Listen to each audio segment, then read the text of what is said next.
ये स्क्रिप्ट तैयार की है राकेश वर्मा ने। कभी कभी ना ऐसी खबरें आती हैं जो आपको बस रोक कर सोचने पर मजबूर कर देती हैं। जैसे पश्चिम बंगाल के गिधाग्राम में कुछ दलित परिवारों को महाशिवरात्रि पर मंदिर में पूजा करने के लिए पुलिस की सुरक्षा लेनी पड़ती है, या फिर तमिलनाडु के गांव में दलितों के शमशान तक जाने वाले रास्ते को छिपाने के लिए 30 मीटर लंबी अछूतपन की दीवार बना दी जाती है। ये सब सुनकर बस एक ही सवाल मन में उठता है कि आखिर ये हो क्या रहा है। हमारे पास संविधान है, कानून है, फिर आजादी के इतने साल बाद भी ऐसी तस्वीरें क्यों?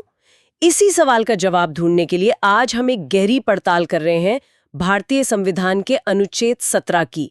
ये वो अनुच्छेद है जो अस्पृश्यता यानी छुआछूत को जड़ से खत्म करने का वादा करता है।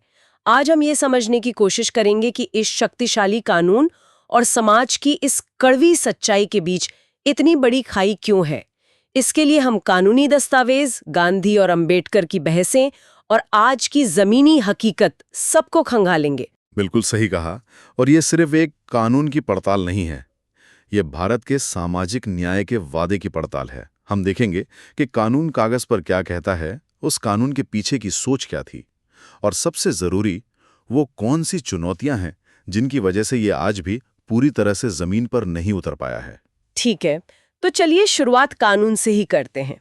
एकदम सरल शब्दों में अगर समझना हो तो ये अनुच्छेद 17 आखिर है क्या? सीधे सीधे समझें तो ये कहता है कि अस्पृश्यता को खत्म किया जाता है और किसी भी रूप में इसका पालन करना एक दंडनीय अपराध होगा। ये हमारा एक मौलिक अधिकार है, इसके साथ कोई समझौता नहीं हो सकता। लेकिन यहाँ एक दिलचस्प बात है, अस्पृश्यता या अनटचेबिलिटी, इस शब्द का मतलब क्या है? क्या इसका मतलब सिर्फ किसी को छूने या न छूने से है? क्योंकि संविधान में इसे कहीं परिभाषित तो किया नहीं गया है। ये बहुत अच्छा सवाल है और इसका जवाब अदालतों ने अपने फैसलों में दिया है। उन्होंने साफ किया है कि इसका मतलब शाब्दिक नहीं है, मतलब ना छूना नहीं है। इसका सीधा संबंध भारत की उस ऐतिहासिक सामाजिक व्यवस्था से है जहां जाति के आधार पर कुछ समूहों को अपवित्र मानकर उन्हें समाज के सामान्य अधिकारों से दूर रखा जाता था। अच्छा, जैसे सार्वजनिक कुओं से पानी ना लेने देना। हाँ, या मंदिरों में प्रवेश न करने देना, या सामाजिक समारोहों से बाहर रखना। तो यह कानून खास तौर पर जाति पर आधारित उस भेदभाव के खिलाफ है। तो मतलब रोजमर्रा की जिंदगी में जो हम सुनते हैं, जैसे किसी नाई का दुकान पर किसी के बाल काटने से मना कर देना, या किसी स्कूल में बच्चों को अलग बैठा के खाना खिलाना, ये सब सीधे सीधे अनुच्छेद 17 का उल्लंघन है। हाँ, ये सब पूरी तरह गैरकानूनी है और इसी को रोकने के लिए अनुच्छेद 17 को जमीन पर लागू करने के लिए खास कानून बनाए गए हैं। इसमें 2 कानून सबसे अहम हैं।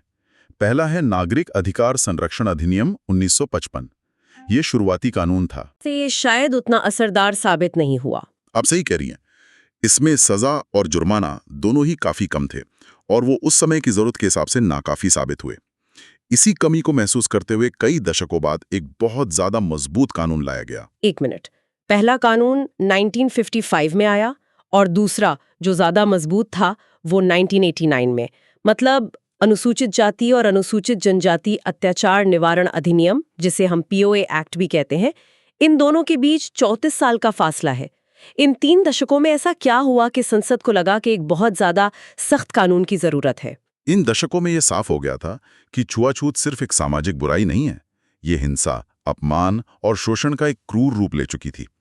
SC/ST समुदायों के खिलाफ अत्याचार की घटनाएं बढ़ रही थीं और वो जो पुराना कानून था वो इनसे निपटने में पूरी तरह नाकाम था। इसलिए 1989 का पीओए एक्ट लाया गया। ये सिर्फ छुआछूत नहीं बल्कि SC/ST समुदायों के खिलाफ होने वाले गंभीर अत्याचारों से निपटता है। और ये कानून किस तरह से ज्यादा मजबूत है? कई महीनों में। पहला, इसमें अपराधों की एक लंबी सूची है।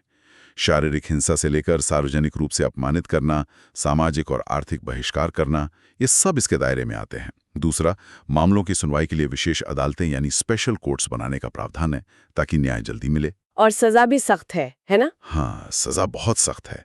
और चौथा, ये पीड़ितों के लिए आर्थिक राहत और पुनर्वास की भी व्यवस्था करता है, जो दिखाता है कि राज्य इन अपराधों को कितनी गंभीरता से लेता है। और 2018 में तो इसे और भी सख्त बना दिया गया था, ऐसे कह रही हूँ ना, जब वो अग्रिम जमानत मतलब एंटीसिपेटरी बेल का प्रावधान हटा दिया गया था। उसका क्या मतलब हुआ? उसका मतलब ये हुआ कि अगर किसी पर इस एक्ट के तहत एफआईआर दर्ज होती है तो उसे गिरफ्तारी से पहले जमानत नहीं मिल सकती। ये कदम इसलिए उठाया गया ताकि आरोपी अपने प्रभाव का इस्तेमाल करके जांच को प्रभावित न कर सकें या क्या कहते हैं पीड़ितों को डरा धमका ना सकें। ये दिखाता है कि कानून की मंशा अपराधियों को कोई ढील ना देने की है। कानून तो कागज पर बिल्कुल साफ और बहुत मजबूत लगता है, लेकिन इसे कागज पर उतारना भी अपने आप में एक बड़ी वैचारिक लड़ाई थी। मुझे गांधी और अंबेडकर की इस बहस में हमेशा थोड़ी उलझन होती है। दोनों छुआछूत खत्म करना चाहते थे, तो फिर उनके बीच इतना गहरा मतभेद किस बात पर था? उनकी असहमति का मूल बिंदु था जाति व्यवस्था के स्वभाव को समझने में। गांधी जी के लिए समस्या जाति व्यवस्था नहीं थी, बल्कि उसमें घुसाई छुआछूत की बुराई थी। वो एक आदर्श वर्ण व्यवस्था में विश्वास करते थे, जहां काम का बंटवारा तो हो, लेकिन कोई ऊंच नीच ना हो। हाँ। उनका मानना था कि छुआछूत हिंदू धर्म पर एक धब्बे की तरह है, जिसे नैतिक और आध्यात्मिक सुधार से, मतलब लोगों का दिल बदलकर हटाया जा सकता है। तो इसे ऐसे समझ सकते हैं क्या कि गांधी के लिए छुआछूत सिस्टम में आया एक बग था जिसे ठीक किया जा सकता है, जबकि अंबेडकर के लिए ये सिस्टम का एक फीचर था और इसलिए पूरे सिस्टम को ही बदलने की जरूरत थी। क्या बात है, ये एक बेहतरीन एनालॉग है, बिल्कुल सटीक। डॉक्टर अंबेडकर के लिए वर्ण और जाति में कोई फर्क नहीं था। उनका मानना था कि ये व्यवस्था ऊंच नीच पर ही आधारित है। ये ग्रेडेड हायरार्की है, जहां हर कोई अपने से नीचे वाले का शोषण करता है। उनके लिए इसका समाधान लोगों का दिल बदलना नहीं, बल्कि जाति का विनाश, यानी एनिहिलेशन ऑफ कास्ट था। अच्छा। उनका मानना था कि जब तक अंतर जातीय विवाह और अंतर्भोज आम नहीं होंगे, तब तक ये ढांचा नहीं टूटेगा। इसीलिए उन्होंने कहा था कि ये एक ढांचागत समस्या है जिसे सिर्फ उपदेशों से नहीं बदला जा सकता। लेकिन कई लोग ये तर्क भी दे सकते हैं कि जाति का विनाश एक बहुत ही रैडिकल, एक क्रांतिकारी विचार था जो शायद व्यवहारिक नहीं था। क्या गांधी के सुधार वाले रास्ते में कोई दम नहीं था? देखिए, गांधी का नजरिया सामाजिक सद्भाव बनाए रखने पर केंद्रित था। उन्हें डर था कि किसी क्रांतिकारी बदलाव से समाज टूट सकता है।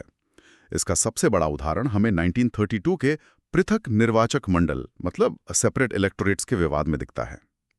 अंबेडकर ने दलितों के लिए अलग राजनीतिक प्रतिनिधित्व की मांग की, क्योंकि वे उन्हें हिंदू समाज से अलग एक उत्पीड़ित समूह मानते थे, जिन्हें अपने हितों की रक्षा के लिए खास अधिकारों की जरूरत थी। गांधी ने इसके खिलाफ आमरण अनशन किया, क्योंकि उन्हें लगा कि यह हिंदू समाज को हमेशा के लिए बांट देगा। ये दिखाता है कि कैसे उनके दार्शनिक मतभेद जमीनी राजनीति पर सीधा असर डाल रहे थे। तो हमने कानून को समझ लिया, उसके पीछे की वैचारिक लड़ाई को भी देख लिया। अब उस सवाल पर वापस आते हैं जहां से हमने शुरू किया था। आज इतने सालों के बाद जमीनी हकीकत क्या है? जमीनी हकीकत हमें बताती है कि कानून और समाज के बीच की खाई आज भी बहुत गहरी है। और ये सिर्फ कुछ गिने चुने लोगों के दिमागी पूर्वाग्रह की बात नहीं है। ये एक ढांचागत समस्या है जिसकी जड़ें बहुत गहरी हैं। 2014 में NCAR और यूनिवर्सिटी ऑफ मैरीलैंड का एक सर्वे आया था। हाँ, मैंने पढ़ा है उसके बारे में। जिसके मुताबिक भारत की 27% आबादी आज भी किसी न किसी रूप में छुआछूत मानती है। सोचिए, 1/4 से ज्यादा आबादी। यह आंकड़ा दिखाता है कि समस्या कितनी व्यापक है। और ये सिर्फ आंकड़ों की बात नहीं है, ये लोगों की जिंदगी की सच्चाई है। आज भी मध्य प्रदेश में किसी दलित दूल्हे को घोड़ी पर बैठने के लिए पुलिस की सुरक्षा मांगनी पड़ती है।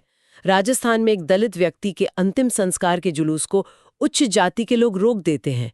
ये तो इंसान की बुनियादी गरिमा पर हमला है। और ये सिर्फ गांवों की पुरानी सोच तक सीमित नहीं है। ये हमारे शहरों और शिक्षण संस्थानों में भी नए नए रूप ले रहा है।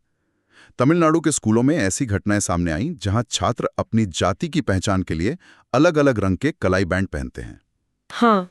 या बनारस हिंदू विश्वविद्यालय का वो मामला याद कीजिए, जहां शिवम सोनकर नाम के एक छात्र ने टॉपर होने के बावजूद PhD में दाखिला न मिलने का आरोप लगाया। ये घटनाएं बताती हैं कि भेदभाव ने संस्थानों के अंदर भी अपनी जगह बना ली है। इसका एक बहुत बड़ा आर्थिक पहलू भी है।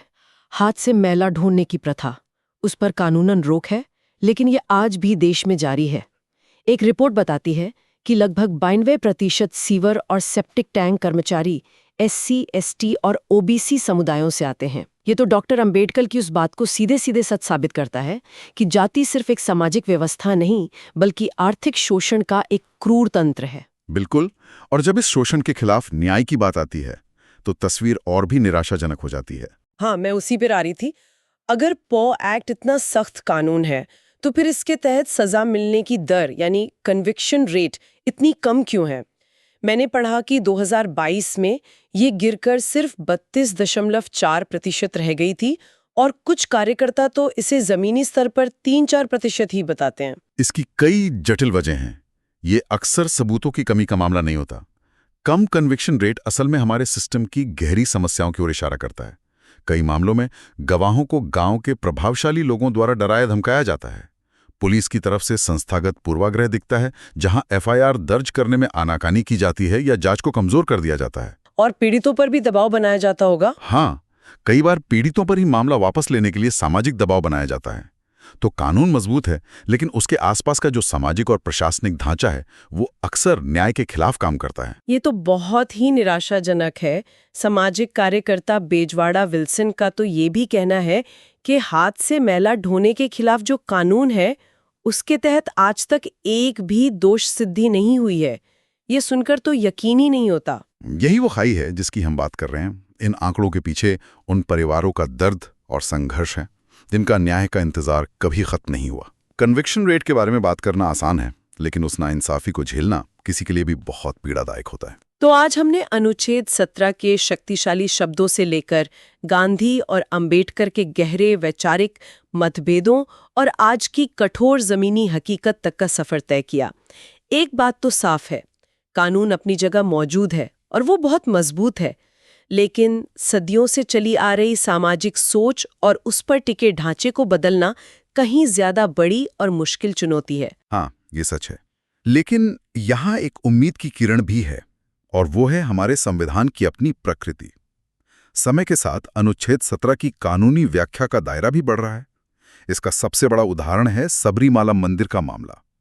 उस केस में सुप्रीम कोर्ट ने एक बहुत महत्वपूर्ण बात कही। उन्होंने अनुच्छेद 17 के दायरे को सिर्फ जाति से आगे बढ़ाकर पवित्रता और प्रदूषण, मतलब प्यूरिटी एंड पोल्यूशन की धारणाओं पर आधारित किसी भी तरह के सामाजिक बहिष्कार को इसमें शामिल कर लिया। अरे वाह, ये तो बहुत ही बड़ा कदम है। इसका मतलब तो ये हुआ कि अदालतें अब इस अनुच्छेद को एक व्यापक सामाजिक सुधार के औजार के रूप में देख रही हैं। ये किसी भी ऐसी प्रथा को चुनौती देता है जो किसी भी समूह को, चाहे वो किसी भी आधार पे हो, अपवित्र या कम मानकर उसे बाहर करती हो। एकदम सही। ये दिखाता है कि हमारा संविधान एक जीवित दस्तावेज है। कानून की समझ समाज की बदलती जरूरतों और न्याय की गहरी होती समझ के साथ विकसित हो रही है। यह भविष्य के लिए एक दरवाजा खोलता है। तो इस चर्चा के अंत में श्रोताओं के लिए एक सवाल छोड़ जाते हैं। ये बहस जाति से शुरू हुई थी, लेकिन अब कानून की समझ, पवित्रता और प्रदूषण की धारणा पर आधारित किसी भी तरह के सामाजिक बहिष्कार तक फैल रही है। भविष्य में जाति से सीधे तौर पर न जुड़ी ली और कौन सी सामाजिक प्रथाएं या मान्यताएं अनुच्छेद 17 के दायरे में आ सकती हैं? ये एक ऐसा सवाल है जो हमें एक समाज के रूप में अपने मूल्यों पर फिर से सोचने के लिए मजबूर करता है।